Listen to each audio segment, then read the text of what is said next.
Good morning, students. So, all are welcome to final year.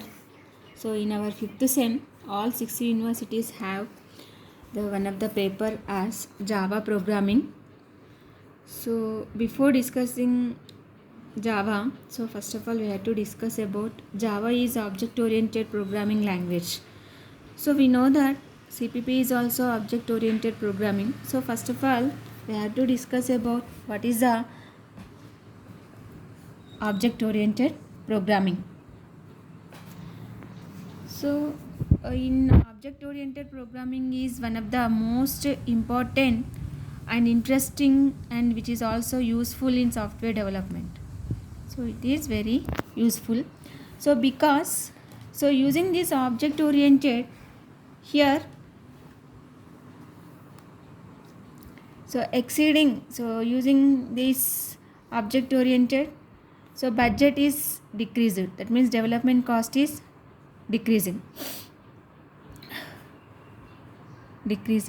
And suppose if that object it's that software contain any bugs, so we can easily identify, as well as client requirements are easily maintained. So these all are the advantages using this object oriented programming. So this object oriented programming is discussed with mainly using 4 features. We know that those 4 features are abstraction, inheritance, encapsulation, and polymorphism.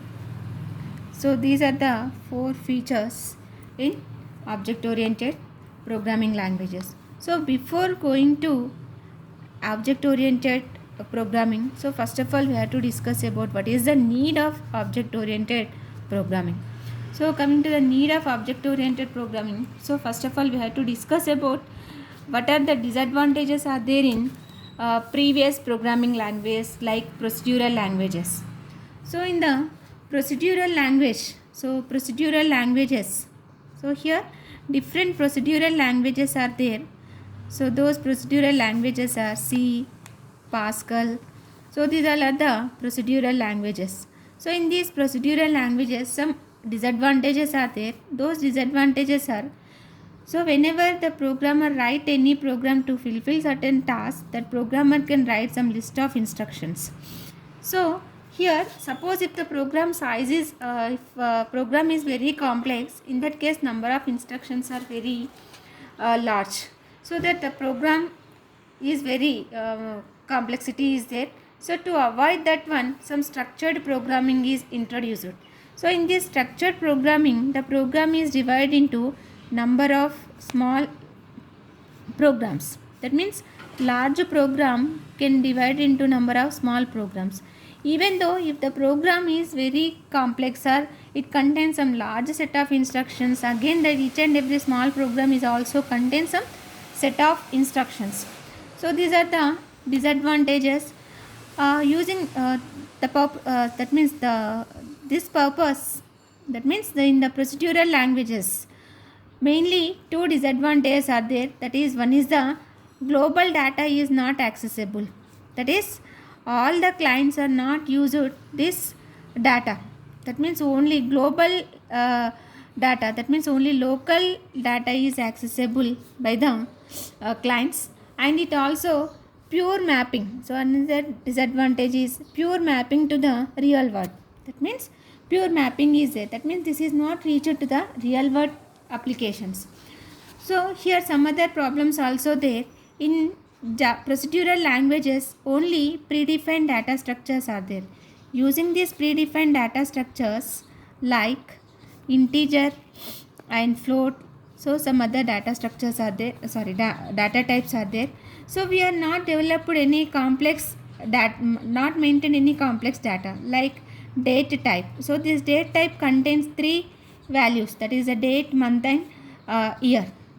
So this complex data is not maintained using these predefined data types. So that here we need some extensibility feature. So that extensibility feature is not provided in procedural languages. But even though that is the structured data type is there in C and well as Pascal. But using this structured data type, we have to develop some user defined data type, but we are not provide any operations on that data. So that is not possible in procedural languages, that is possible in object oriented features programming. So that is nothing but extensibility concept. So using this object oriented feature, first of all, development cost is decreased. That is because in the object oriented programming, the program is divided into number of smaller parts. So here here our program can divide into number of smaller parts, and each and everything is represented here object. Okay, so now we are moved to object oriented modeling. So to avoid all these disadvantages in procedural languages, so in this object oriented language or object oriented modeling, that everything is identified or everything is dealt with some objects. So object is nothing but some person or project or some plane something. So for example, student, some employee, or some projects or some objects like car, plane, like that. So these all are called as objects. So every object has two things. One is a attribute and other one is behavior. So every object is maintained with these two things. So first of all, what is the attribute? That is, attribute define the data for an object. That means, for example, suppose student is one object. So here this student is one object. The student contain number of attributes. That means student number, student name, so and marks, date of birth. So these all are the attributes. That is, attribute defines the property of that particular object, so or particular person or particular project. So that is nothing but attribute. Here for example, we can take the employee or car. So employee ID is one attribute. Car, coming to car, so car number, car model, so data purchasing. So these all are called as attributes. Car color, so these all are the attributes of that attribute like car. So every object has behavior also. So coming to the behavior, the response of an object when that is, behavior is nothing but response of object. That means using that object what should be completed, that is response of object when subjected to stimulation. That means using that means the purpose of object is what, so that is identified through the behavior. In that case we are using some attributes, so that is called as behavior. So coming to the student, so what is the behavior of the student? So student can learn something. So every day the student can learn something. Employee is nothing but employee can do some tasks. Suppose manager can manage all the employees. That means each and every object has its own behavior. Okay, so like that behavior actually determines the way an object interacts with other objects also. That means coming to this employee and manager, both of these two are the objects. Okay, so here manager can identify or manage all these employees, or all employees are managed by this manager.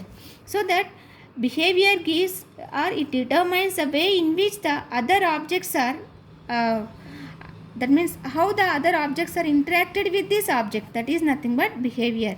That means manager can manage number of employees. That means here manager interact with number of employees. That is nothing but behavior gives one object interact with number of other objects. That is called as a behavior. So this behavior is also nothing but, this is a synonym of functions and as well as methods. That is, in some of the languages we can call it as behavior is called as a function. Some of the language it is called as a method. So in in CPP it is a function, whereas in Java it is called as a method. So that is each and every object or every employee or every student has some functionalities. That is adding a employee or updating that employee details. These all are maintained by the programming language. So this is what the object contains the two things. One is the behavior as well as the attribute. So in the next class, that is in this class we are discussed about what is the need of object oriented languages. That is, whatever the problems are there in the procedural language, so those procedural language problems are avoided in this object oriented language. So that is what we are discussed in this class. So tomorrow we will discuss about the principles of object oriented languages. Thank you.